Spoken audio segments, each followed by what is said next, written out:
Boa noite, irmãos. Vamos começar nosso culto com uma palavra de oração? Oremos. Senhor Deus, aqui na Tua presença, Pai, nós queremos Te agradecer pelo privilégio que o Senhor nos dá essa noite de adorarmos o Teu santo nome, elevarmos as nossas vozes a Ti, ó Pai, e entregarmos nossos corações em adoração real a Ti. Te pedimos, ó Pai, que nos ajude, que os nossos problemas, as dificuldades que nós passamos no dia a dia, elas não possam nos atrapalhar aqui, ó Pai, em relação à nossa adoração ao Senhor. E perdoa-nos pelos nossos pecados, por aquilo que nos faz separação de nós e do Senhor. E nos ajude, ó Pai, a prestarmos culto continuamente aqui com os nossos irmãos para a adoração do Teu santo nome. É isso que nós pedimos e Te agradecemos, em nome do Senhor Jesus. Amém. Amém.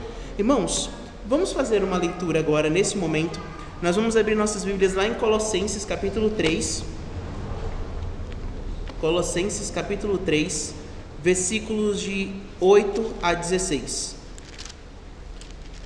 Colossenses, capítulo 3, de 8 a 16.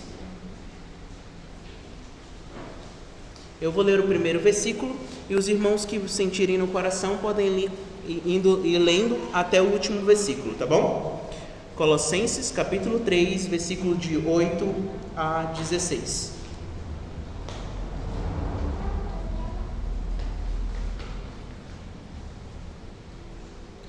Colossenses 3, de 8 a 16. Diz o seguinte: Agora, porém, despojai-vos igualmente de tudo isto: ira, indignação, maldade, maledicência, linguagem obscena no vosso falar.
Habite ricamente em vós a palavra de Cristo. Instruí-vos e aconselhai-vos mutuamente em toda sabedoria, louvando a Deus com salmos, hinos e cânticos espirituais, com gratidão em vosso coração. Amém?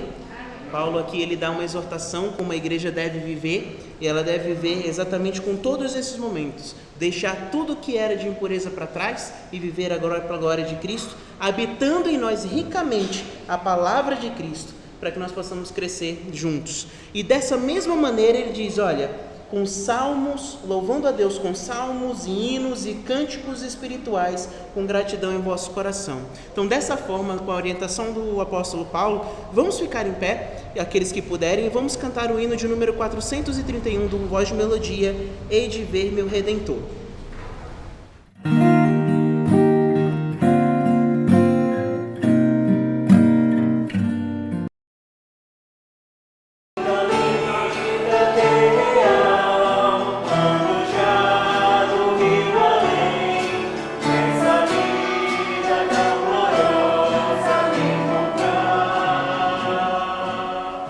Senhor, meu Redentor, finalmente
Apesar de ser a mesma letra do outro, Hei de ver meu Redentor, a música é um pouquinho diferente, né?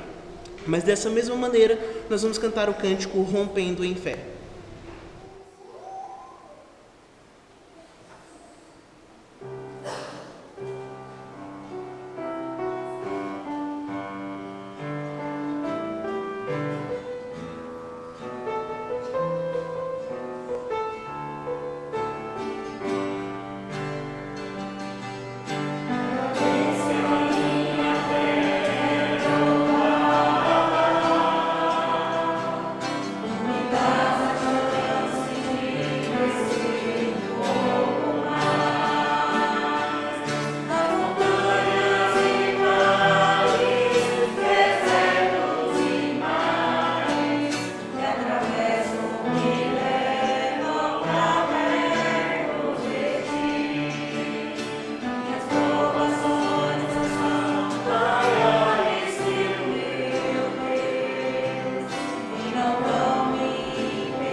Podem sentar, irmãos. Todos sejam bem-vindos. Então, temos alguns visitantes, se sintam bem em nosso meio, tá? A porta da igreja sempre estará aberta para recebê-los. Então, é um prazer enorme ter vocês aqui conosco e se sintam à vontade de cultuar conosco hoje à noite, adorando o nome do Senhor Jesus, tá bom? Irmãos, só relembrando de alguns avisos. Quarta-feira nós teremos o culto de oração às 19h30, então nós convidamos todos os irmãos a estarem presentes, tá? Uma igreja que cresce somente é uma igreja que primeiramente ora. Então vamos orar juntos, vamos desenvolver esse atributo da fé que é a oração, tá bom? Domingo pela manhã nós temos a Escola Bíblica Dominical às 9 horas e é importantíssimo você participar da Escola Dominical porque diferente dos cultos onde a gente chega, cultua a Deus, ouve a palavra, na escola dominical nós temos um tempo de perguntas, de respostas, de um tempo de discutir sobre assuntos mais profundos das Escrituras. Então é importantíssimo que você participe, tá? Então temos salas para todas as idades, desde as crianças, desde os bebês, na verdade, né, até os adultos. Então é importantíssimo que todos participem. Os nossos visitantes se sintam convidados a participarem conosco também, tanto da quarta-feira quanto do domingo pela manhã. As irmãs, e aí eu vou chamar aqui a responsabilidade dos maridos também, no dia 1º de maio de 2025, ali na escola Frei Egídio, das 8 às 16, vai ter o encontro das mulheres, né, o encontro regional das mulheres em Uberlândia. E o tema será Refletindo Cristo no Cotidiano, um desafio para os dias atuais. As irmãs da nossa igreja estão convidadas a participar. A gente fala convidados, mas todo mundo sabe que eu gosto de dizer que não é convidado, é convocado a participar, tá bom? É importante que as irmãs participem, porque vai ter um contato com outras mulheres também. Às vezes a gente fica aqui na igreja e a gente não tem a ideia de que tem outras pessoas que também estão passando pelas mesmas lutas, as mesmas dificuldades, em lugares diferentes. E quando se junta assim, as igrejas, isso fortalece a nossa fé. Eu vou dizer para os irmãos, foi muito bom e tem sido muito bom o tempo dos jovens. Agora nós vamos ter uma outra oportunidade com os homens também, e essa é a oportunidade das mulheres também estarem se reunindo, tá? Por conta das atividades que serão feitas, é cobrado um valor de uma inscrição, né? Até o dia 10 do 4, não é isso, irmão Antonieta? Até o dia 10 do 4, está com o segundo lote aí de R$90. Então, por que eu chamo a responsabilidade dos homens? Porque os homens são sacerdotes do seu lar. Então, quer que sua esposa cresça na fé? Ajude ela a crescer na fé. É sua responsabilidade, tá bom?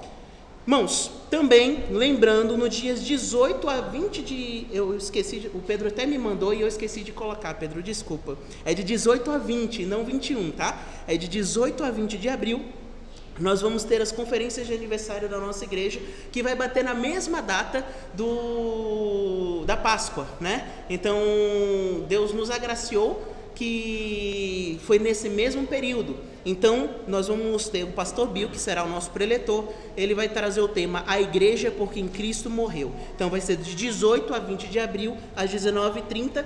E a escola dominical também fará parte, né, dessas conferências, tá bom? Que vai ser às 9 horas da manhã. Então, todos se sintam convocados a participarem, inclusive os nossos visitantes. Não se sintam mais convidados, mas convocados a participarem conosco. Aos homens, no dia 5 de abril, lá na Igreja Batista Regular do Emanuel, nós teremos o nosso encontro de homens, que vai ser sacerdote, o tema será sacerdotes do lar. Lá, eu que serei o pregador, né? Então, vai ser um encontro de homens. Eles abriram para as outras igrejas, então a nossa igreja também foi convidada a participar. Então, os homens da nossa igreja, ao invés de termos o encontro de homens aqui, nós teremos o encontro de homens lá com eles, no dia 5 de abril, às 19h30, lá na Igreja Batista Emanuel, lá no Roosevelt, tá bom? E para finalizar, nós teremos o Confra, né, o Confra Jovens, no dia 29 de março, que já é na próxima semana. Então, os jovens já estejam preparados. Os adolescentes, o pastor vai preparar novamente a autorização para aqueles adolescentes que puderem ir, levar para casa, pegar com os pais. Então, na quarta-feira, não falte. Na quarta-feira vocês pegam a autorização e levam para que a gente possa participar lá como jovens no Confra, que será lá na Igreja Batista da Paz, lá no Planalto, tá bom? Que vai começar às 19 horas. Então, dessa maneira, já todos avisados das programações, eu gostaria de convidar mais uma vez os irmãos a ficarem em pé. Nós vamos cantar o hino de número 508, Terra Feliz.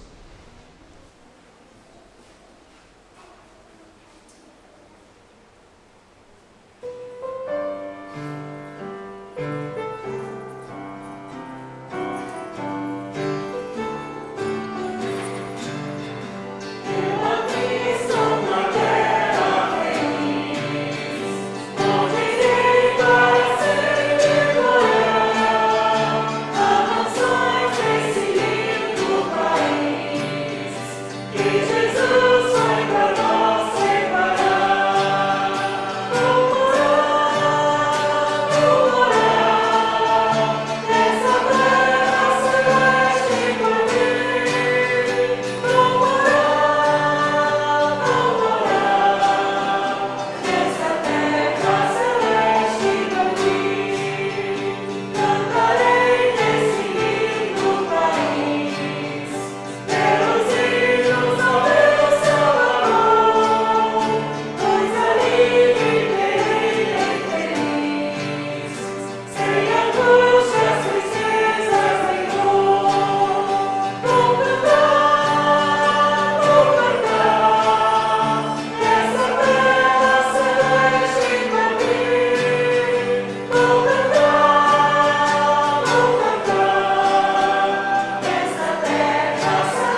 podeis sentar? Vamos falar todos o versículo do mês? Leamos todos. Romanos 8:34. Quem é que condena? Pois é Cristo quem morreu, ou antes quem ressuscitou dentre os mortos, o qual está à direita de Deus e o que também intercede por nós. Romanos 8:34. Amém? Alguém que não falou gostaria de falar essa noite? Dos irmãos aqui da igreja que tem decorado? Acho que quase todos já falaram, né? Então, vamos falar mais uma vez para a gente firmar? Todos juntos? Romanos 8:34. Quem é que condena? Pois é Cristo quem morreu, ou antes quem ressuscitou dentre os mortos, o qual está à direita de Deus e o que também intercede por nós. Romanos 8:34. Amém? Então, irmãos, já estejam preparados. Essa é a última semana agora, né, da qual nós estaremos com esse versículo. Na outra semana a gente já começa com um versículo novo, tá bom? Nesse momento, irmãos, nós teremos um tempo para os dízimos e ofertas. O texto que nós temos utilizado é Provérbios 3:9. Honra o Senhor com os teus bens e com a primeira parte de todos os teus ganhos. Aos nossos visitantes, não se sintam constrangidos a contribuir. Nós da igreja sabemos que é nossa responsabilidade para o avanço do trabalho do Senhor, tá bom? Então, nesse momento, enquanto nós contribuímos, aqueles que quiserem ainda se contribuir, temos os gasofiláceos aqui na frente ou o QR Code lá no quadro de avisos. E enquanto nós estivermos contribuindo, vamos cantar o hino de número 102 do Voz de Melodia, Glória para Sempre. Logo após, eu vou pedir para o irmão Lamaniel fazer uma oração agradecendo os dízimos e ofertas.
Amém. Antes da mensagem do Senhor, eu gostaria que nós cantássemos mais um cântico, é o cântico do mês, Graça Derramada.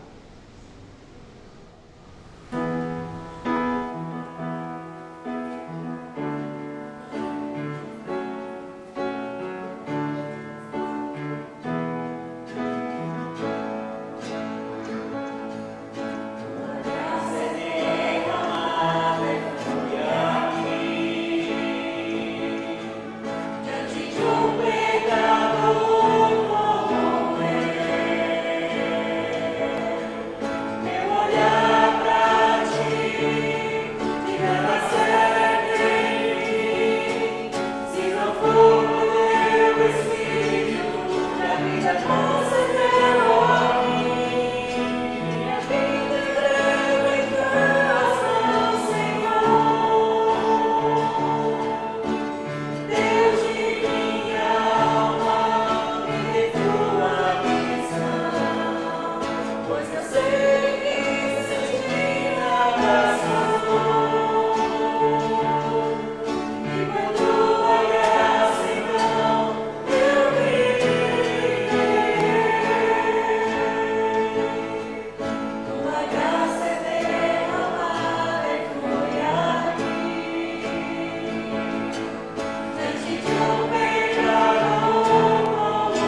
Dessa mesma maneira, com o coração disposto a adorar ao Senhor, vamos ouvir a palavra do Senhor e deixar que ela faça a diferença nos nossos corações. Convido o pastor Jamil, que nos trará a palavra de Deus.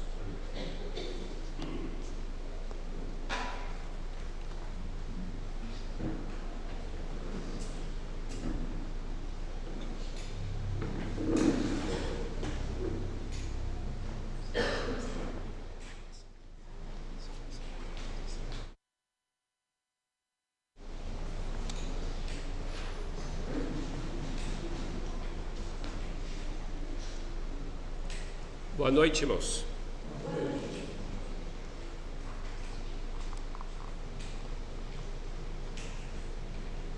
As crianças vão sair com quem?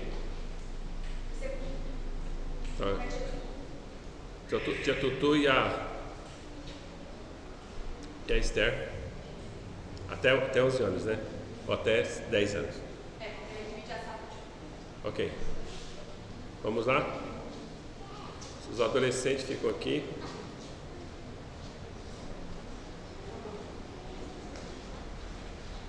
A sala da tia Tutu e a das pequenininhas.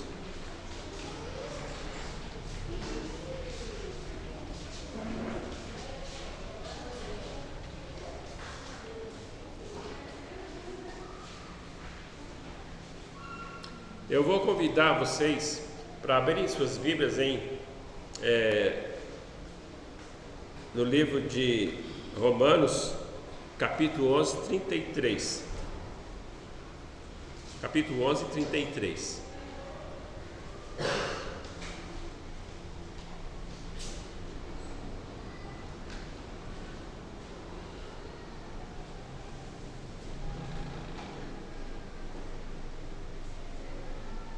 Aqueles que encontraram podem ficar de pé. Se você não encontrou, você pode estar lendo aqui na transparência aqui em cima. Romanos 11, 33. Obrigado.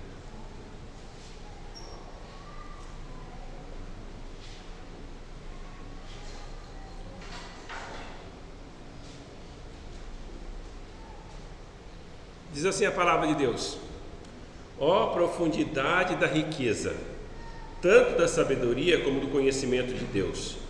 Quão insondáveis são os seus juízos e quão inescrutáveis os seus caminhos. Amém? Este versículo, irmãos, é a doxologia, o clímax dos capítulos 9, 10 e 11 de Romanos. Este versículo de 33 até o final, até o 38. É o clímax. Aí Paulo, ele fica tão extasiado com aquilo tudo que Deus mostrou para ele, que ele vai dizer da sabedoria de Deus: ó profundidade da riqueza, tanto da sabedoria como do conhecimento de Deus. Quão insondáveis são os seus juízos e quão inescrutáveis os seus caminhos. Hoje nós vamos dar início a essa passagem das Escrituras, que é Romanos 9, 10 e 11. Então, eu vou fazer uma palavra de oração e vou convidar o irmão Lamuniel, que ora a Deus pelo estudo da palavra, e depois nós vamos nos sentar e vocês vão estar nos acompanhando. Oremos. Senhor Deus, Tu és nosso Pai, ó Pai, Tu conheces tudo, conheces todas as necessidades, Senhor. Ó Pai, supre, Senhor, as necessidades da Tua palavra, do Teu céu, mas passar agora. Senhor, esteja com falar, abençoe todos os irmãos aqui, que a palavra vai dar tudo que pedimos,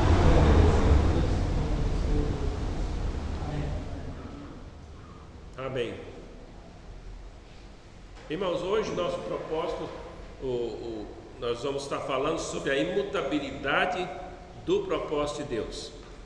Na verdade, esse seria o tema desses 3 capítulos, certo? 9, 10 e 11. Nós vamos estar, irmãos, vendo algumas coisas importantes nestes 3 capítulos. porque algumas perguntas podem surgir. Qual a relação destes capítulos com o capítulo anterior? Então, o que nós tínhamos visto no capítulo anterior? Os irmãos devem estar lembrados que nós terminamos o capítulo anterior falando que ninguém pode nada e ninguém pode nos tirar do amor de Deus. Nem profundidade, nem nada pode nos retirar do amor de Deus. E agora, se eu tenho uma segurança, certeza da minha salvação, e depois eu vou fazer uma revisão aqui para a gente ver como é que eu posso ter essa certeza, né? Só para quem não estava aqui anteriormente, nós vamos estar fazendo essa revisão. Então, mas depois que ele fala que aquele que é salvo, ele vai perseverar, ele não vai perder a salvação jamais. Então, se alguém creu no Senhor Jesus Cristo, ele jamais vai perder a salvação. Aí, de repente, então, há uma dúvida que Paulo ainda precisa esclarecer. Ele vai dizer assim, olha, Deus, então, ele fez a promessa baseado, então, o que Paulo baseia, então, é no propósito. Então, ele está baseando tudo que ele falou no propósito da imutabilidade do propósito de Deus. Ele falou assim, Deus não muda, o propósito dele é o mesmo. Então, uma vez que ele não vai mudar seu propósito, então, aí há a dúvida dos judeus, dizendo assim, a maioria dos judeus, eles não creram no Senhor Jesus, eles não creram, mas Deus fez as promessas, a maioria das promessas foram feitas para eles. Então, qual é a relação, então, que eu posso ver? Como é que eu posso estar respondendo essas perguntas? Então, antes de nós fazermos isso, então vamos dizer assim, há quem diga que o capítulo 8 é o fim da parte doutrinária. Será que é o fim da parte doutrinária, que agora começamos uma nova sessão? Será que agora ele está falando de uma outra coisa, um assunto que nada tem a ver com o anterior? Existem pessoas que interpretam assim. Nós vamos discordar desse ponto aqui, porque essa pergunta que eu fiz aqui, e os judeus, foram feitas promessas para eles, foram feitas muitas promessas para eles, e eles têm rejeitado a Cristo, eles têm rejeitado o Evangelho. Então, será que Deus falhou com os judeus? Ou será que Deus não foi imutável nas suas promessas para com os judeus? A segunda interpretação é: Paulo realmente termina o capítulo 8 da sua abordagem doutrinária do ponto de vista do crente individual. Ele finalizou com a doutrina da perseverança do santo. Então vamos ver aqui, isso aqui é muito importante para a gente entender esses capítulos. Quando a gente chegar lá no capítulo 9, olha lá nesses capítulos, nós vamos ver o seguinte, que Paulo vai dizer para nós algumas coisas que, se nós não entendermos essa parte aqui, nós não vamos entender esses capítulos. Então nós temos aqui uma passagem que fala assim, olha, Deus endureceu os judeus, Deus colocou eles de uma tal forma que eles não creram, mas você está dentro porque você creu. Eles buscavam a justiça de Deus pela sua própria justiça, então por isso que eles foram rejeitados. Então, mas eles vão rejeitados temporariamente, até que passe o tempo dos gentios. E aí, o que é o tempo dos gentios?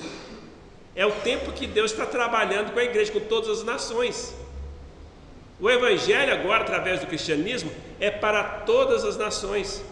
Antes Deus se revelava apenas para uma nação, mas os judeus interpretaram incorretamente essa questão. Era para eles viverem a vida, era para eles serem a nação exemplo, e através do exemplo deles, todas as nações conhecerem Deus.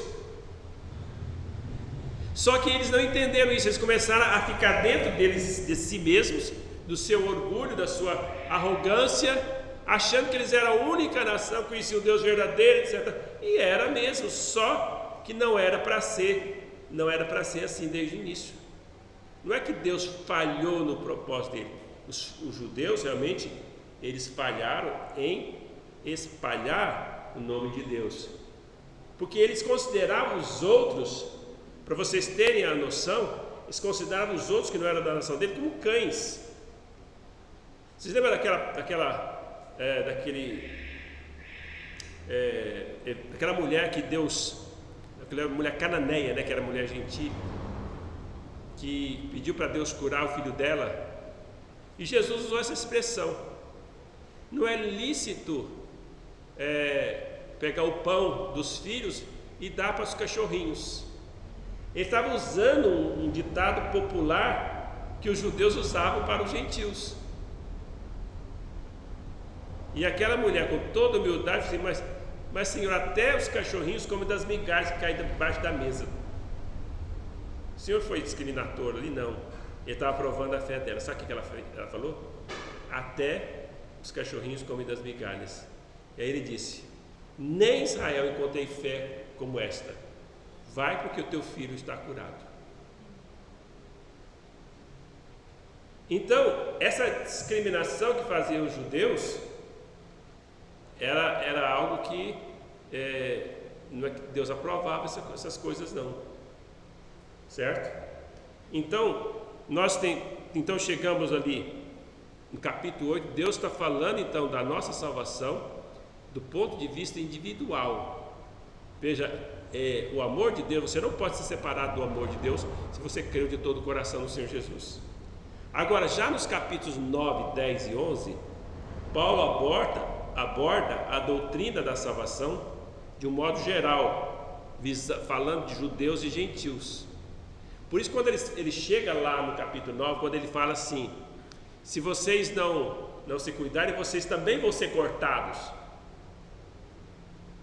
Aí, se a gente não tem essa noção, a gente fala assim: bom, mas ele falou no capítulo 8 que não pode ser, que não se perde a salvação, aqui está falando que pode ser cortado, que pode ser tirado. Como é que eu vou entender isso? Certo? Aí, então ele tem que entender que agora a abordagem dele no capítulo 9, 10 e 11, ele está falando de forma geral para o grupo, não está falando mais para a pessoa individual. Ele está dizendo para a nação de Israel ou para os gentios, comparando gentios e nação de Israel. E está falando, e ele vai dizer, realmente continuar dizendo a respeito da imutabilidade dos planos de Deus. Entendeu? Muito bem, vamos continuar. Por que Paulo teve que introduzir então essa nova seção? Então tem 3 posições equivocadas nesse ponto.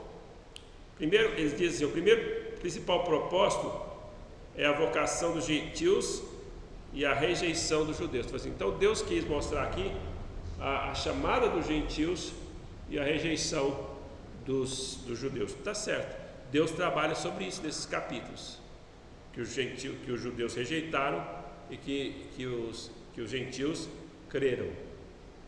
Mas esse não é o tema principal desse capítulo.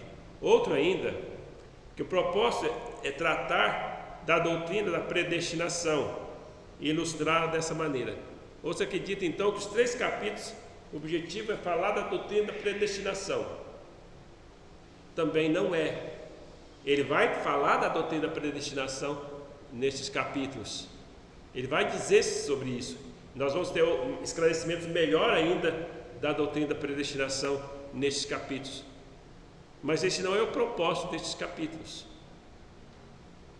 Outra doutrina é sobre os judeus e a sua salvação, sobre o seu retorno ao seu território. Então, está falando da salvação dos judeus, do seu retorno ao seu território. Lá no finalzinho ele fala da conversão dos judeus como nação, mas também essa não é uma abordagem correta, esse não é o objetivo destes capítulos. Então, meus irmãos, qual seria então a abordagem que eu preciso entender?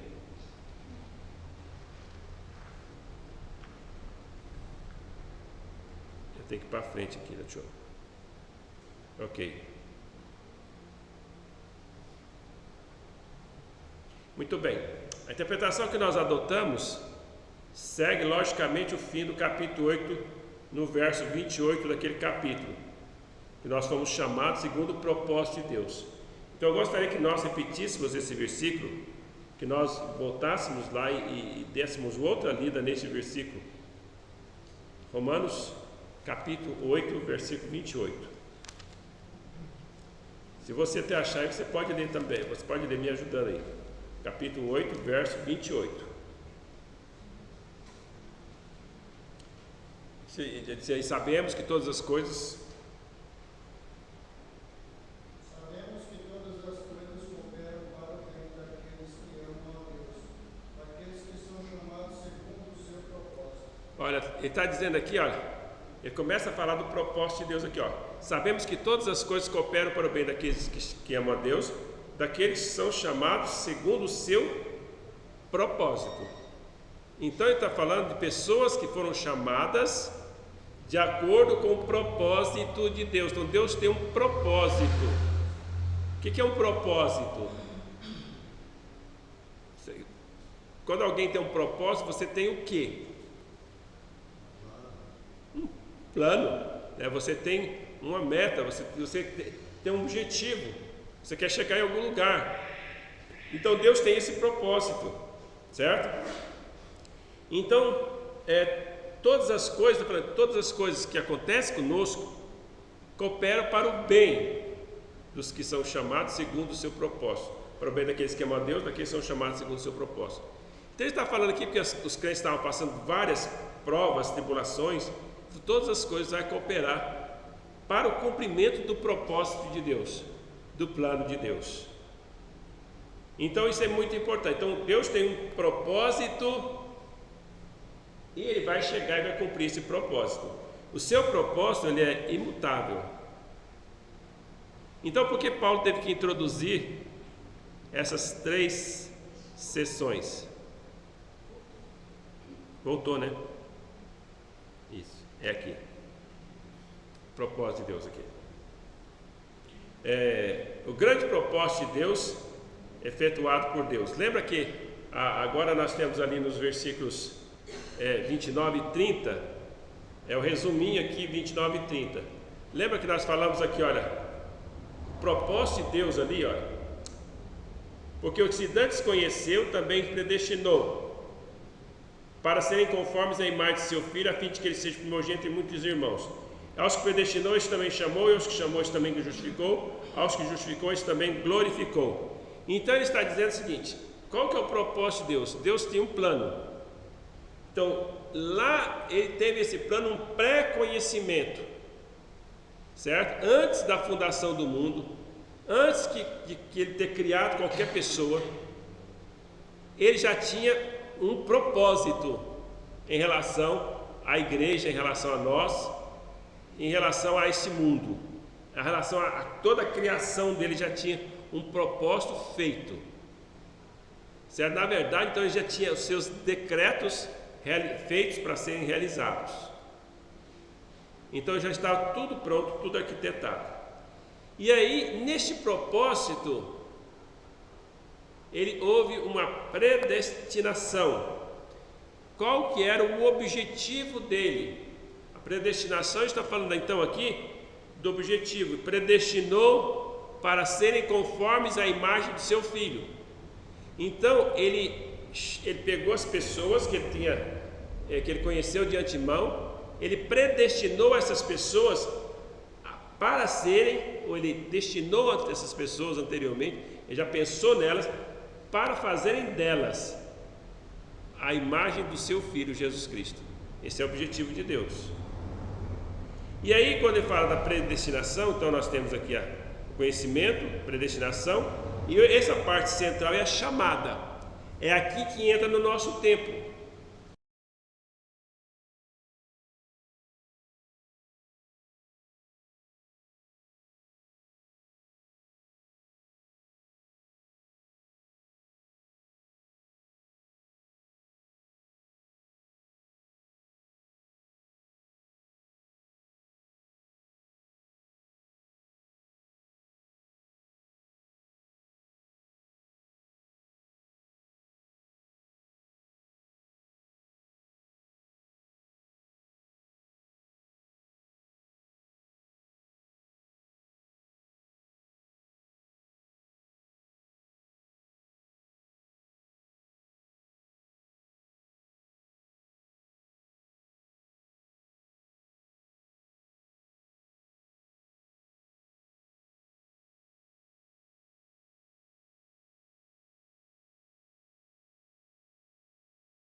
Então ela vai estar arrependida dos seus pecados e vai estar realmente vendo que Deus fez por ela, que Cristo morreu para o preço dos pecados, ela vai crer no Senhor Jesus.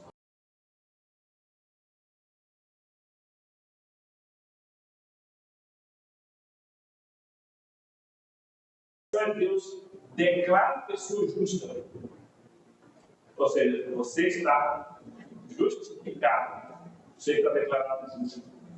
E essa justificação de Deus é baseada na obra do Senhor Jesus Cristo. Então, a justificação é mediante a fé, baseada na obra de Cristo. Por que Deus me justifica?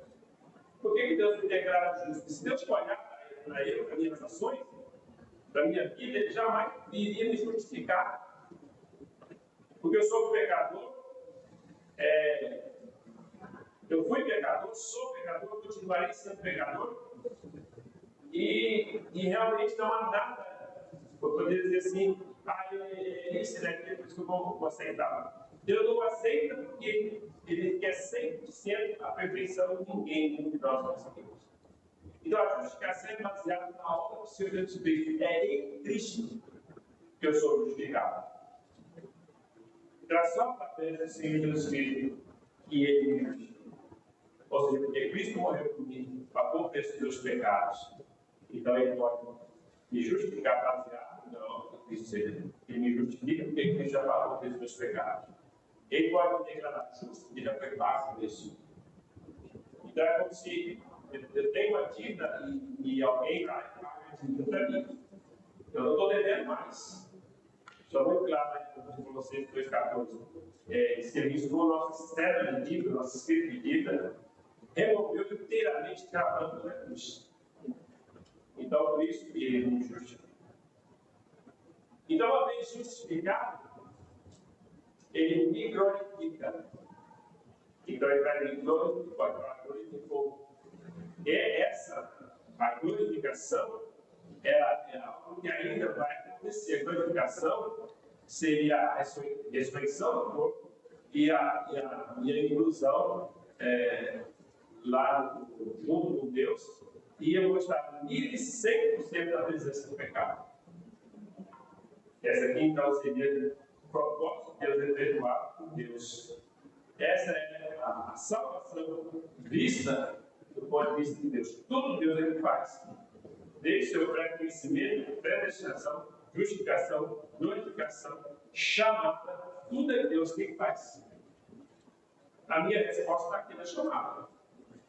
Ele me chama e eu dou a resposta dele. Ele não me justifica pela fé. Mas tudo isso aqui é a ação de Deus.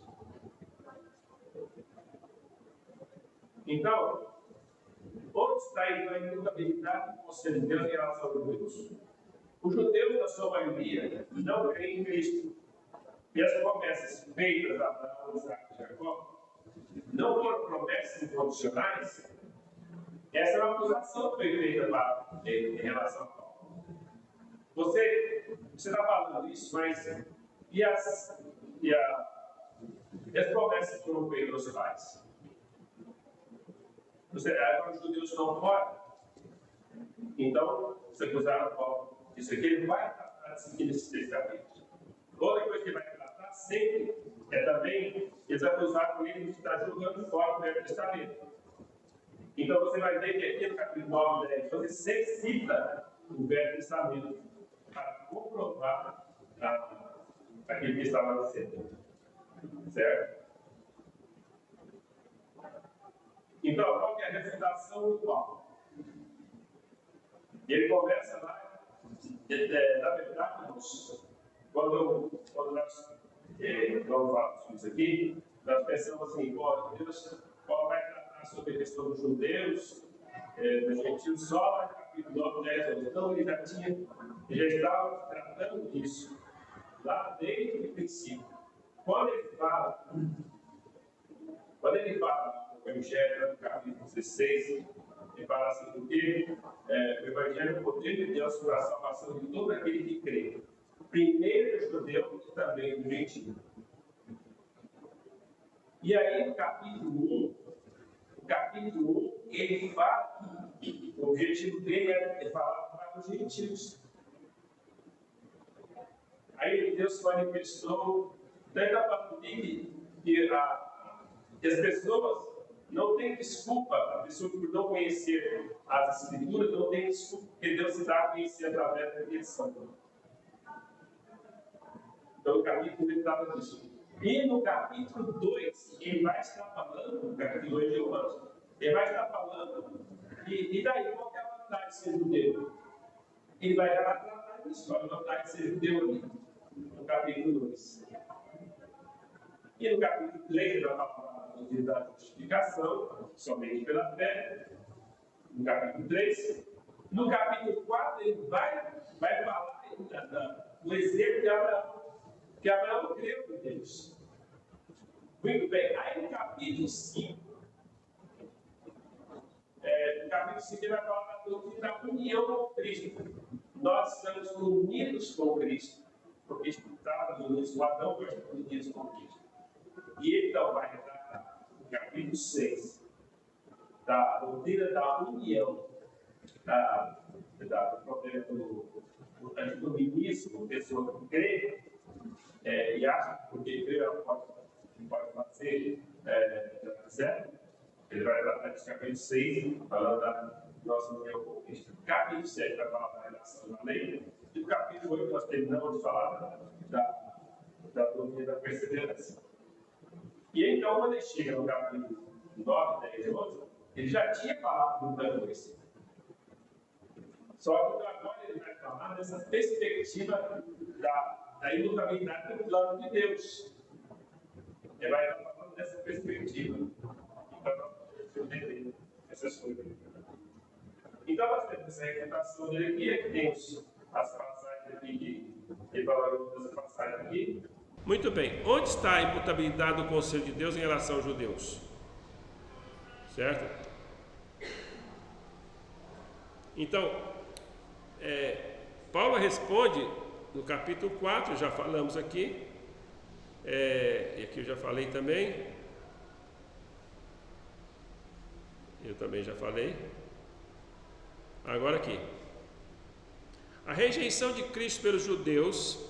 Aqui nós temos os temas subsidiários. Quais os temas que são tratados aqui nestes capítulos aqui? Certo? Alguns temas subsidiários aqui. Primeiramente, nós vamos estar falando sobre a rejeição de Cristo pelos judeus. Por que os judeus rejeitaram Cristo? Por que eles rejeitam Cristo? Já temos falado sobre isso também, né? A gente sabe que eles rejeitaram Cristo porque eles estavam esperando o Cristo. Estavam esperando Cristo? Estava. Só que eles estavam esperando um Cristo que fosse libertar eles do poder romano, do poder econômico e político do Império Romano. Enquanto que Deus estava planejando, tinha um plano de libertar eles do poder do pecado, não é do poder político e econômico. Deus estava pensando num problema muito maior que a libertação dos seus pecados. Segundo tema subsidiário é a liberdade de Deus em sua soberania, na questão da eleição de chamarem quem quiser. O que Paulo está dizendo é o seguinte: na verdade, os judeus não foram de todos rejeitados. A porta do Evangelho está aberta para judeu e para gentil. Quem crê vai ser salvo, tanto judeu como gentil. Tem muitos judeus que creem no Senhor Jesus Cristo, certo? Então não é só para o Evangelho, não é só para uma determinada nação e rejeitou a nação de Deus. Agora não está trabalhando com Israel como nação, como povo de Deus. Eles não são mais o povo de Deus. Antes eles eram o povo de Deus, nação santa, exclusiva, propriedade exclusiva de Deus. Agora é a igreja, certo? Mas eles estão incluídos também na igreja. Aí é chamado, aqui ele vai chamar de remanescente. Remanescente é que será salvo. Então muitos vão crer. E Paulo argumenta que eu sou da tribo de Benjamim, sou fariseu, tal, e eu criei. Então ele se identifica sempre como judeu. Então a salvação é para todo o que crê, judeu e gentil. Esse é o tema subsidiário. Ele vai falar de perigos de falsas deduções que a pessoa pode fazer, que se eu posso ter segurança da salvação, então eu posso querer fazer tudo que eu quero e pecar à vontade. Esse é o perigo que ele vai estar tratando aqui. Os judeus e o propósito de Deus para eles.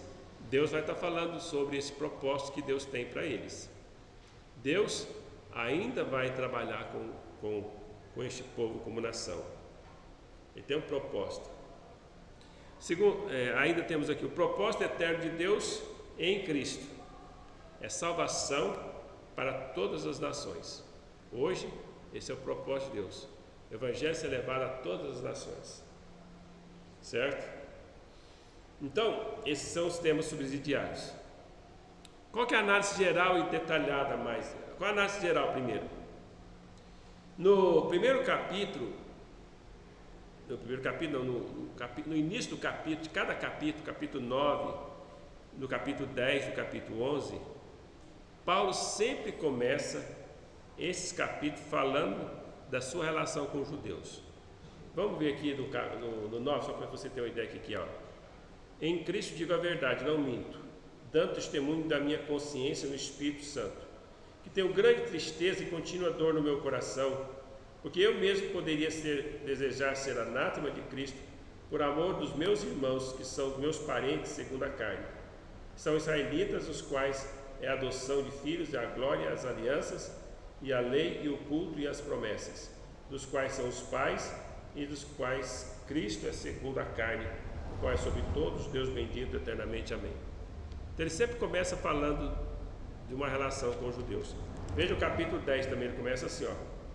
Irmãos, o bom desejo do meu coração e a oração de Deus por Israel é para a sua salvação, porque dou testemunho de que tem zelo por Deus, mas não com entendimento.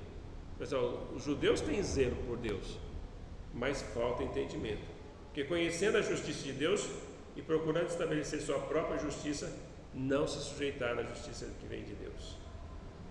E no capítulo 11 a mesma coisa, ó.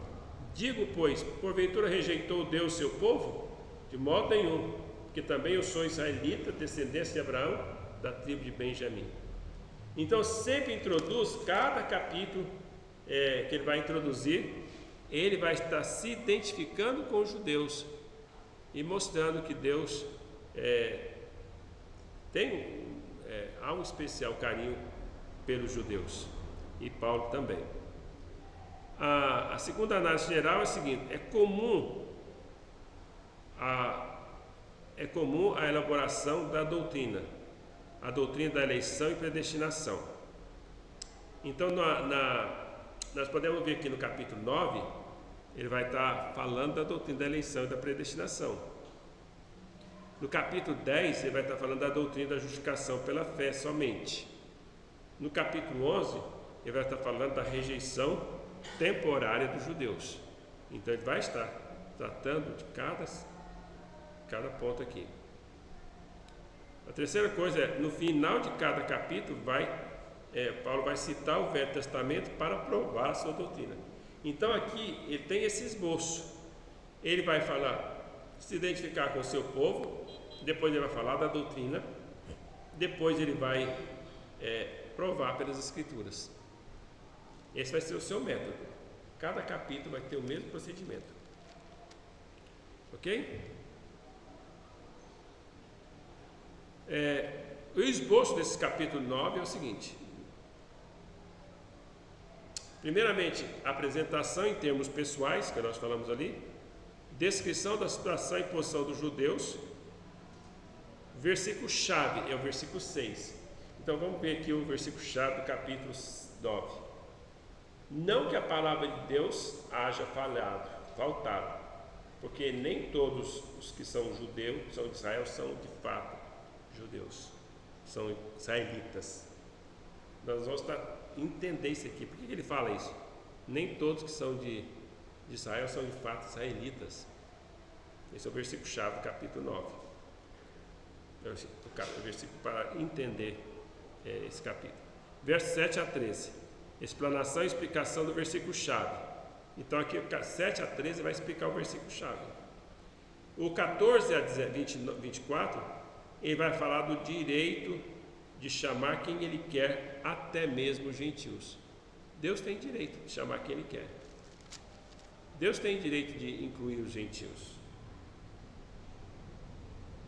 Versículo 25 a 29, ele vai provar pelo Novo Testamento, o Velho Testamento quer dizer, que tudo tinha sido profetizado.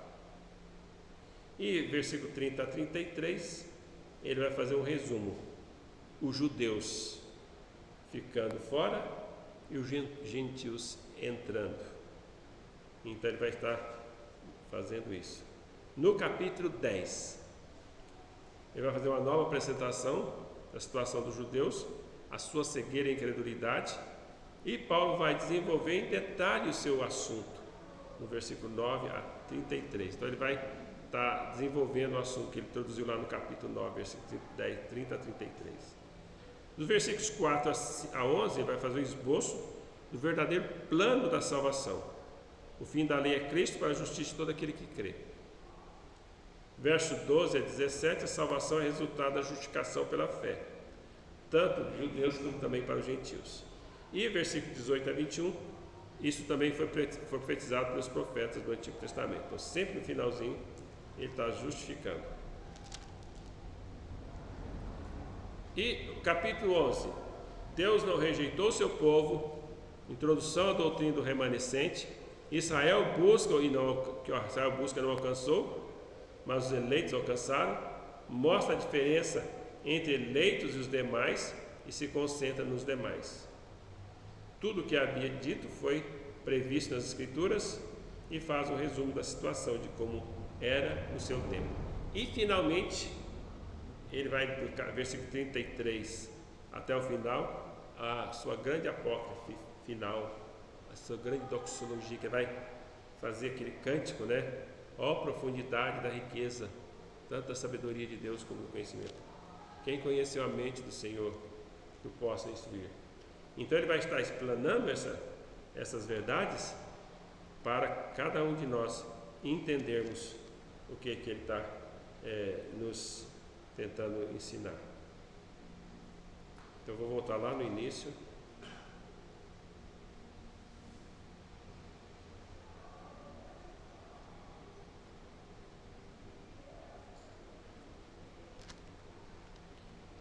Muito bem. Então, se em linhas gerais, então ele está falando da imutabilidade do propósito de Deus, então nós temos que entender um pouquinho esse tema. Imutabilidade está falando de uma coisa que não muda, tá?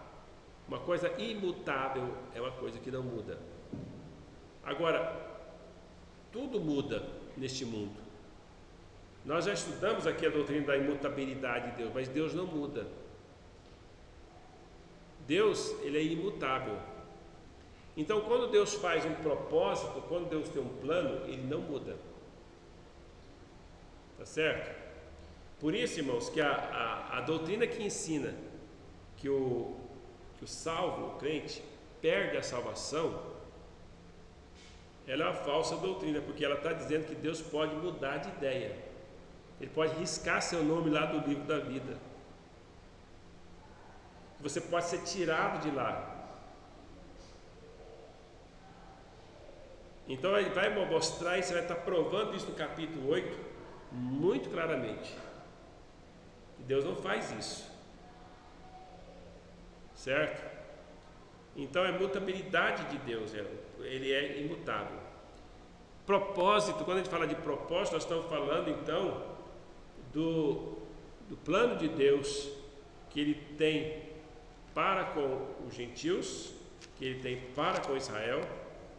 Ele tem um propósito, ele tem um objetivo, e esse objetivo vai ser alcançado. Então, nós temos promessas aqui nas Escrituras para o povo de Israel. então de toda a nação será salvo. A gente vê hoje o povo de Israel sendo atacado, sendo agredido, certo? E muitas pessoas hoje ficando do lado dos terroristas e fazendo deles os terroristas. Mas também houve dias que eles foram os perseguidores. Houve tempo que eles realmente perseguiram a igreja de Deus. A igreja foi perseguida pelos judeus, a igreja foi perseguida pelo Império Romano, e depois a igreja passou a ser perseguidora daqueles que contradiziam eles. Interessante. Vocês estão acompanhando a leitura aí da história da igreja que nós estamos fazendo? Vocês podem observar essas coisas, certo? A igreja chega a um ponto no poder que ela chega, a igreja e o Império Romano passa praticamente a ser quase que uma coisa só. Então, quando está no poder, então ela passa também a ser perseguidora. Então, meus irmãos, ao invés de nós pensarmos aqui em termos dos homens, porque os homens sempre vão falhar, os homens sempre vão estar sempre falhando. Se você dá poder para alguém, talvez essa pessoa vai abusar do poder. Se falasse agora, a partir de hoje, os batistas serão a igreja oficial do Brasil, eles têm todo o poder, está lá. Será que eles não vão chegar lá e ponto de fazer coisas terríveis como fez aqueles que estavam no poder? Não duvide. Não duvide. Porque o poder é algo que sobe na cabeça das pessoas. E nem sempre todos que estão na liderança, às vezes, são verdadeiros salvos. Porque se tiver na liderança todos salvos, talvez não fariam isso. Por isso que nós acreditamos na separação do Estado e igreja. Tem que ter separação. O Estado não pode ser a mesma coisa, certo? Quando Deus então fez um plano, Ele fez um plano para a sua igreja. Mas quando Deus tem um propósito, Ele tem um propósito para a igreja, Ele tem um propósito para o mundo, Ele tem um propósito para todas as nações. E seus planos não vão mudar. E quando a gente vê as coisas assim, parece que o mal está crescendo ultimamente, a gente fica talvez assim abismado como a injustiça está sendo feita hoje, como que a nossa justiça está sendo falha. Às vezes nós estamos pensando, mas por que Deus está permitindo tudo isso?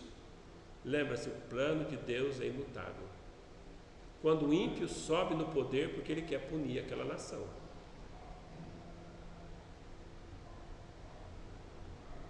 Então, nem sempre,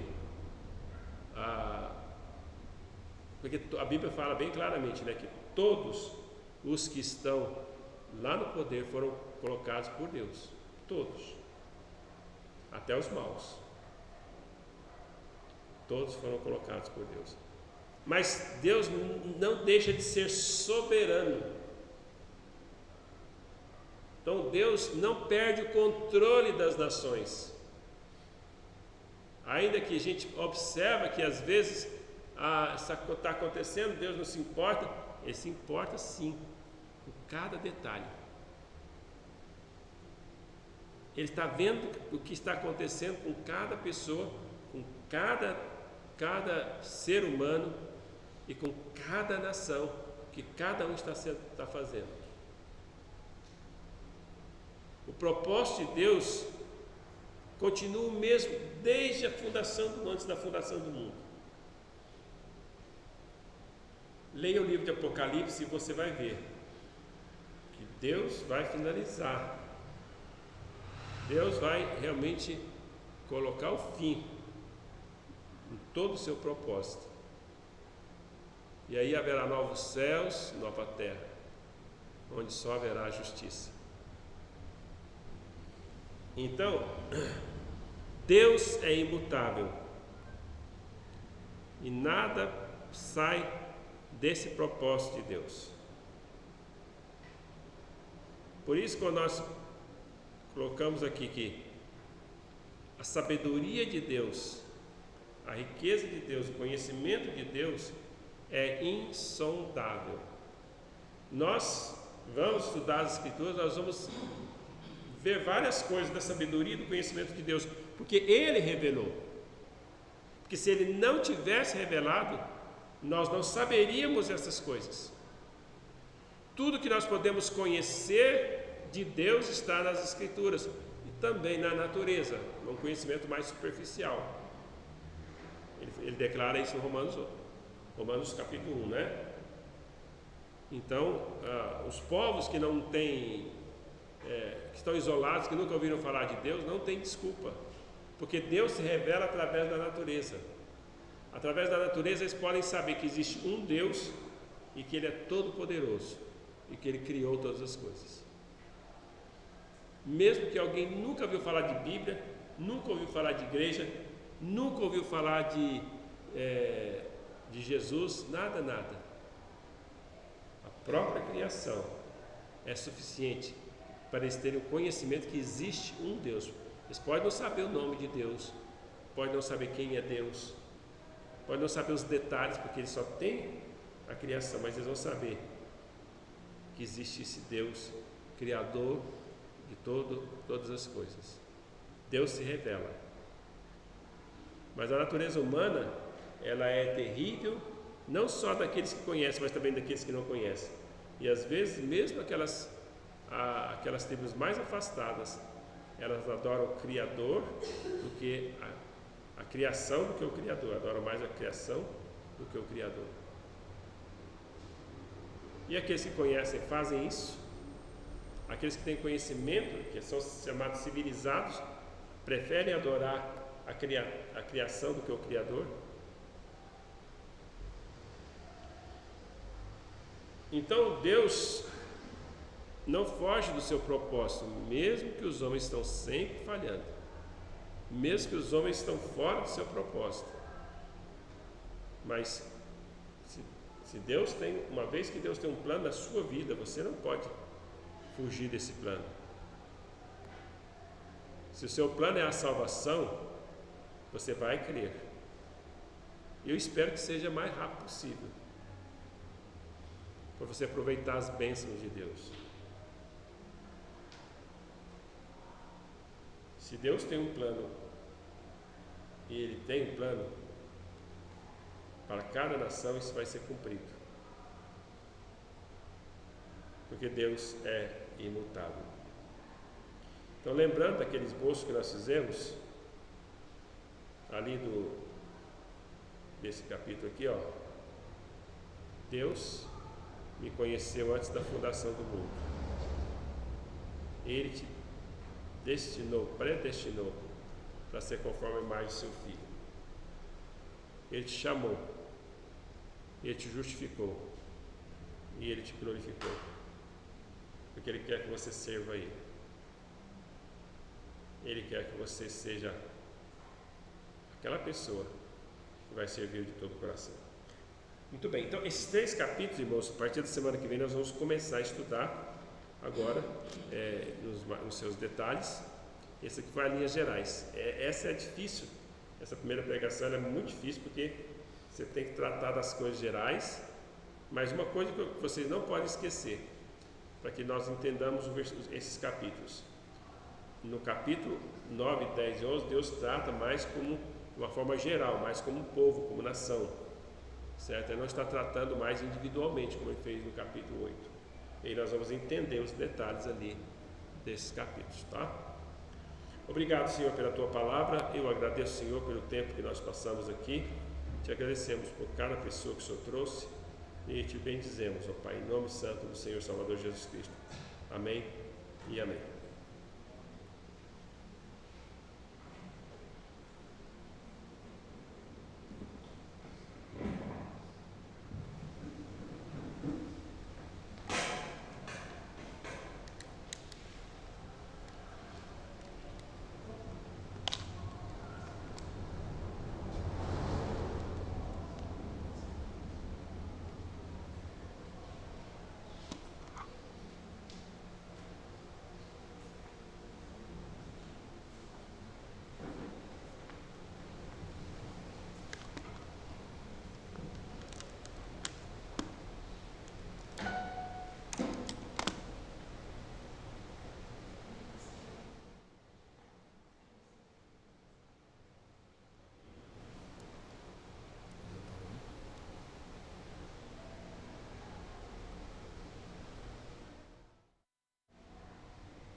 Bom, irmãos, eu vou estar fazendo aqui a vez do pastor Atos, porque ele vai estar cantando, vai estar tocando essa canção.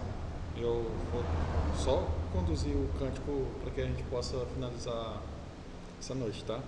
Pedir aos irmãos que se coloquem de pé para a gente cantar esse hino do mês.